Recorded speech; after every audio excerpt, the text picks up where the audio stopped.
Hey everyone, and welcome to this explainer proudly produced by Forge College. I am absolutely thrilled to be with you today.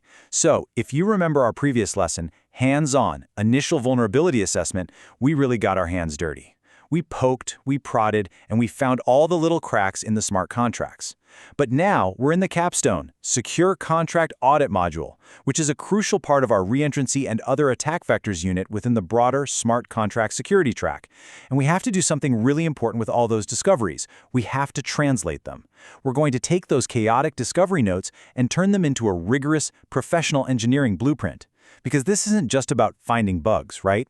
It's about prioritizing those findings and drafting a report that development teams can actually use. So, let's roll up our sleeves and get to work on our final schematic. Here's our master schematic for today. We'll be covering from chaos to clarity, triage and assigned severity, anatomy of a finding, evidence and actionable fixes, the peer review checkpoint, and finally, finalizing the audit blueprint. Let's dive right in. Section 1. From chaos to clarity. Let's get our workspace organized. Now, take a look at the stark contrast here. On the left, we have what I like to call the conspiracy board. We've all been there. This is your brain during the hands-on assessment. You've got random transaction hashes, frantic console outputs, and maybe a sticky note that just says, "Wait, what?" in all caps.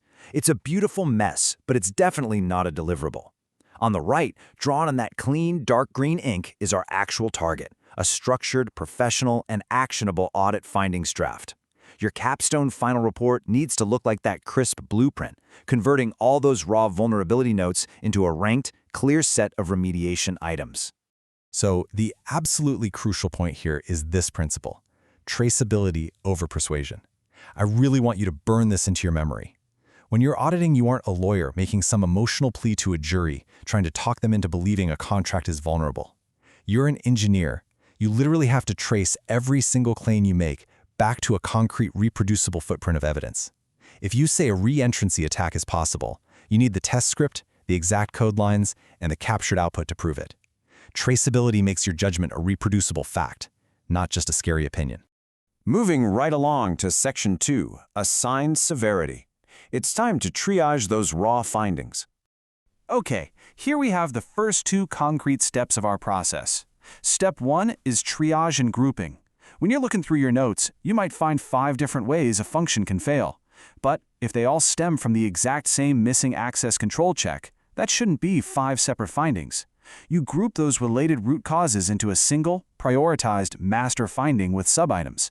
Then, step 2 is applying the project's severity rubric. For every finding, you assign a provisional label and write a 2-sentence justification. The first sentence quantifies the impact on the assets, and the second assesses how exploitable it actually is in reality. And here is a mock breakdown of the severity distribution you might extract from a methodology rubric. It provides this beautiful, simple snapshot of system health. Notice how we balance technical impact with the likelihood of exploitation. For example, a bug that drains the entire protocol but requires the attacker to hold a highly restricted admin key, that might be labeled high rather than critical simply because the likelihood of exploitation is so much lower. This specific categorization tells the client exactly where the fires are burning hottest. All right, Section 3, Anatomy of a Finding. Let's look at the essential components. Every professional finding has to be built with these exact components. These are your core acceptance criteria. If you're missing even one of these pillars, the integrity of your finding just collapses. You absolutely need the severity label and its justification. You need the impact statement. You must have exact reproduction steps, because if a peer can't replicate it, it's not finished. You need inline evidence references, actionable remediation recommendations, and finally, checklist traceability linking back to the tests you ran. Just think of this as the quality assurance checklist on a high-end manufacturing line. I want to focus specifically on the impact statement for a second, because this is where a lot of auditors stumble. An impact statement is a concise, one-paragraph explanation of the concrete effect on the system.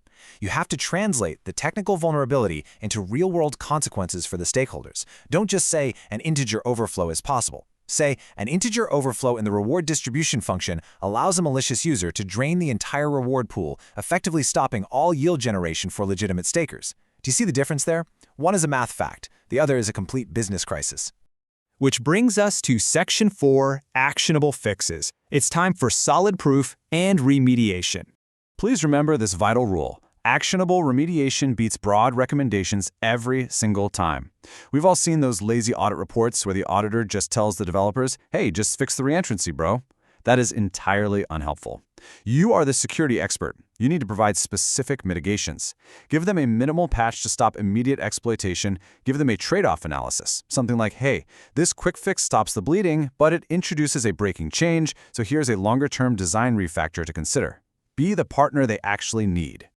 So let's detail that drafting process a bit more. Step 3 is writing the finding identifier, something like finding-01, and giving it a clear title. Then step 4, substantiate. And guys, this is non-negotiable. You must link to captured artifacts. We're talking exact evidence, transaction hashes, annotated source diffs, and test scripts. If you used a local fork state, include the commands and the expected versus actual outputs. You are proving your case beyond a shadow of a doubt, so the developer doesn't have to guess how to trigger the bug. Next up, Section 5, the peer review checkpoint. Let's talk about rigorous inspection. Here are the final polishing steps before you hand it off. Step 5 is getting your formatting and metadata perfectly aligned. Step 6 is absolutely crucial, the self-audit pass. You have to run your own draft through the checklist to catch any missing evidence links before handing it off. Honestly, it's a huge waste of time if you hand a finding to another auditor and you forgot to attach the test script. Once you're clean, Step 7 is preparing and opening that peer review request, committing your draft and evidence to the repository. Now, the metadata table is a simple, yet incredibly powerful tool. Sitting at the very top of your draft document, it acts as the top-level specification sheet. It gives a lead auditor or a project manager an immediate, at-a-glance overview of the system's health. 5 total findings, 1 critical, 2 high, and so on. It basically sets the temperature for the entire report before anyone reads a single line of code. So what does the peer review actually entail? Well, it's a rigorous verification process. First, the peer reproduction test. Another auditor has to be able to blindly follow your reproduction steps and trigger the exploit. If they can't, you need more evidence.